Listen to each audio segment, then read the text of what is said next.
سلسلہ علم و حکمت کی باتیں حضرت مولانا مفتی فضیل رضا عطاری مدہ ذلہ العالی کے مدنی پھول آپ بھی سماعت کیجئے۔ غصے کے اعتبار سے چند بنیادی باتیں اگر پہلے تو وہ ذہن میں بٹھا لی جائیں تو آگے کی ہماری گفتگو سمجھنا آسان ہو جائے گی۔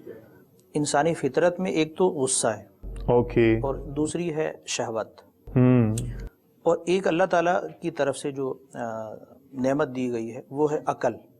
یعنی تین امپورٹنٹ عقل اس لیے ہے کہ شہوت کو بھی وہ کنٹرول میں رکھے، اعتدال پہ رکھے، اور غصے والی جو کیفیت ہے اس کو بھی اعتدال میں رکھے۔ تینوں چیزیں ہیں موجود شخصیت ہیں۔ عقل اس لیے ہے کہ وہ شہوت کو بھی کنٹرول کرے اور غصے والی کیفیت ہے اس کو بھی اعتدال میں رکھے۔ ٹھیک ہے، اس لیے کہ اگر یہ دونوں باتیں اعتدال میں رہتی ہیں تو بڑی متوازن زندگی آدمی گزارتا ہے۔ غصہ بھی کسی نہ کسی درجے میں ضروری ہوتا ہے۔ اچھا، بچوں کی تربیت کے اعتبار سے اگر معمولی سی سختی نہیں کی جائے گی تو ان کی تربیت کیسے ہوگی؟ یعنی اس کا مطلب غصہ حرام نہیں ہے، یہ کہنا چاہیے۔ غصہ نہ حلال ہے نہ حرام ہے، یوں کہیں آپ، یعنی فی نفسہ مطلقاً ایسا نہیں کہا جا سکتا علی الاطلاق، یعنی یوں نہیں کہہ سکتے کہ غصہ حرام ہے یا غصہ حلال ہے۔